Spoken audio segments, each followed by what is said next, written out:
What's up, YouTube? It's your boy Jimmy. Uh, Today I want to talk to you about Stevens and what a lot of people don't tell y'all. So the first thing is the recruiters. All right, you made your decisions. You want to go to trucking, you choose Stevens, or for any purpose, you choose any other driving school. The recruiters are gonna lie to you. All right, they're gonna tell you what they want to tell you, so they can get you in because the company needs numbers, of course. All right. But I don't want to call it a full out lie. It's just they kind of leave shit out because not every student that comes to the school is going to be the same. It's pretty much a basis of this is what you should do, this is when you should get out. All right. The time in the school, they say it's 3 weeks here at Stevens, which technically it is 3 weeks.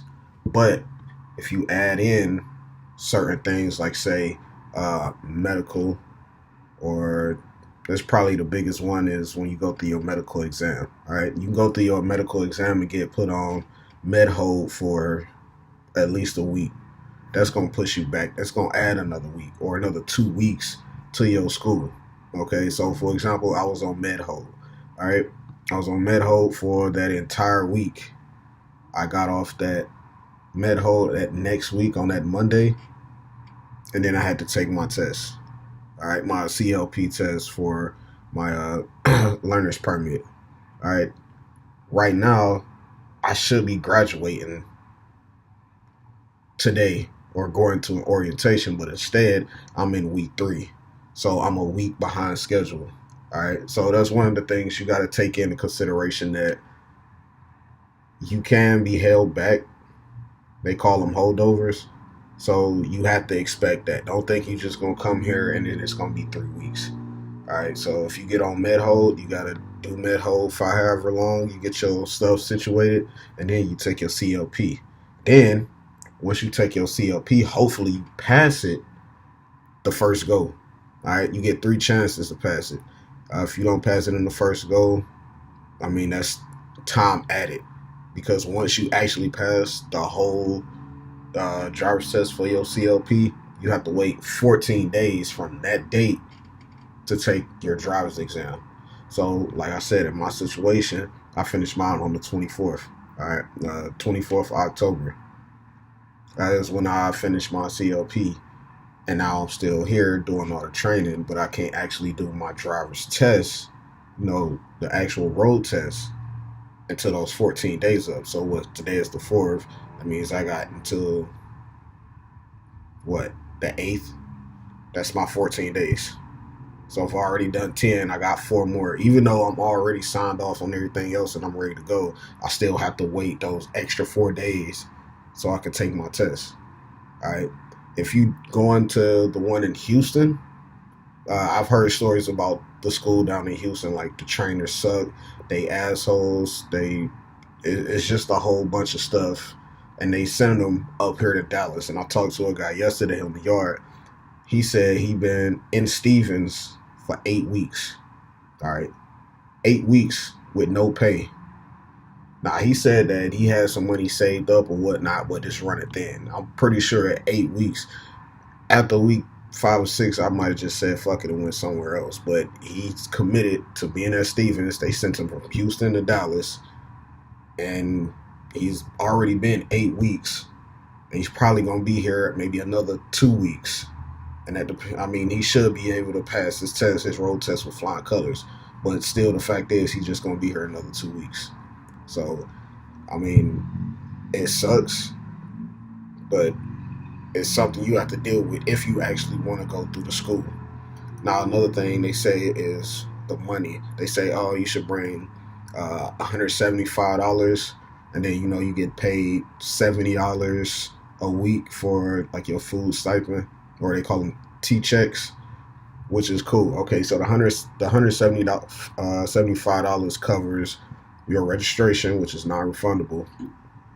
The $25 for DPS, or for those of y'all not from Texas, it's the same thing as the DMV.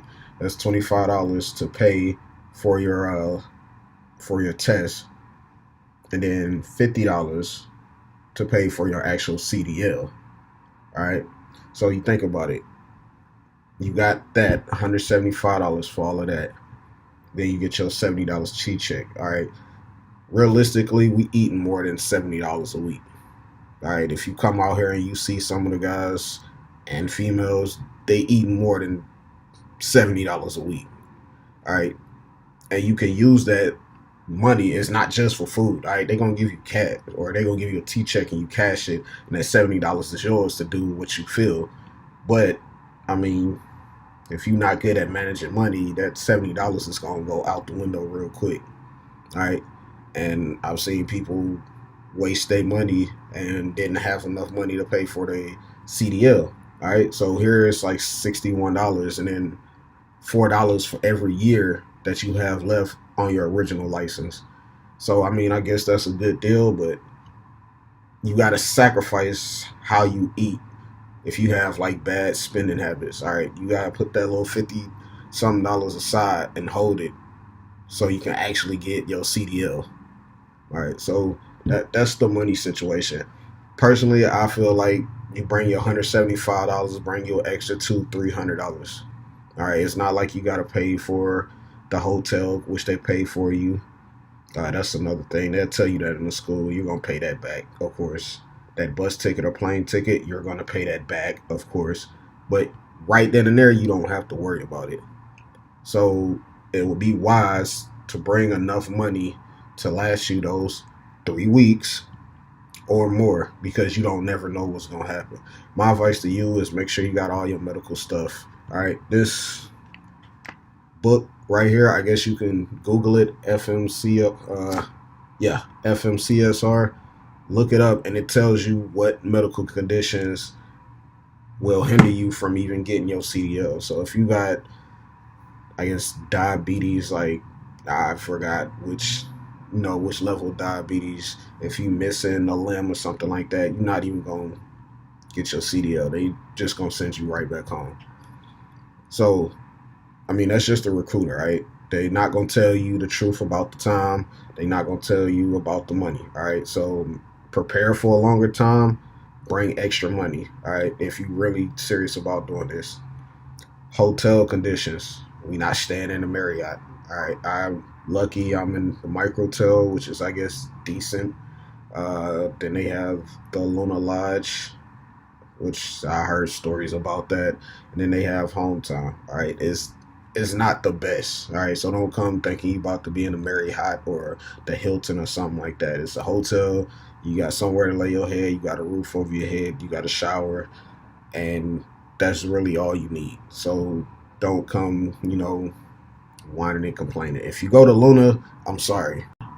So another thing you might need to know to survive Stevens, don't come in here thinking that you know everything because maybe you did trucking so many years ago, or maybe you watched this and this video and all it is. When you come here, all the shit that you done, consumed and think throw that shit out. Like, it don't mean nothing. All right. Their job is to teach you so you can get hired and you get on the road and make money. All right. They got a certain criteria that they teach.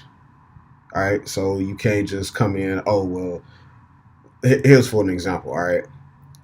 We was in class and the instructor was saying something and somebody else was like, well, what if this and this happens? Or what if this and this happens? Or how about this? With the scenarios, wait until you get with your trainer on the road to do scenarios. All right. He's teaching you stuff so you can pass the CLP. After you pass the CLP, then you go to your instructors where they teach you your maneuvers. And the same thing over there. For example, it was a guy doing pre-trip. All right. They have a set standard list of what they're going to test for pre-trip. All right. And it's only like 100 something. All right. And it's real easy, which I don't understand why people make the pre-trip so easy. I mean, excuse me, so hard, but it's easy.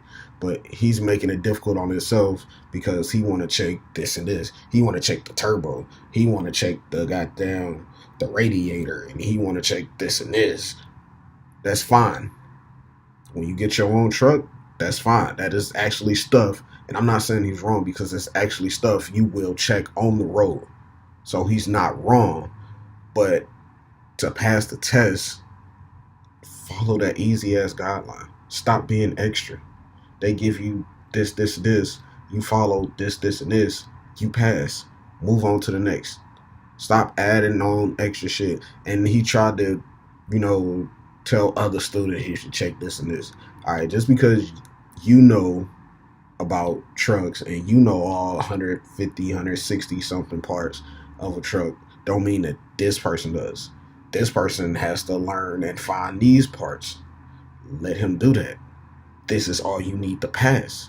You don't need all this extra. It's good for in the future when you have your own shit, but not now. Follow the program. Don't be extra. That's the easiest way. Just listen, learn something, move on, get your shit, make your money.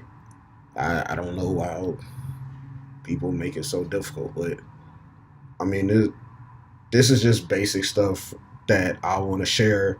So if you do come to Stevens or if you go anywhere else, I'm pretty sure it's going to be the same. It's just certain stuff that the recruiter's not going to tell you. All right, your hotel conditions aren't going to be the best, and the CLP is easy. All right, getting your CLP test, the written test, stop making it difficult. All right, just read through the book, take a breath. When you go take your test, take one part, read, take another part, read, then come back and finish out just like that, and you will pass. All right, and don't come in here being an asshole thinking you know everything because you done did this or you done seen this. It don't matter. All they want you to do is focus on what they give you so you can pass. You want to be a fucking extra Superman goddamn trucker? Go right the fuck ahead. But if you want to just pass, just do the simple shit. All right? Peace.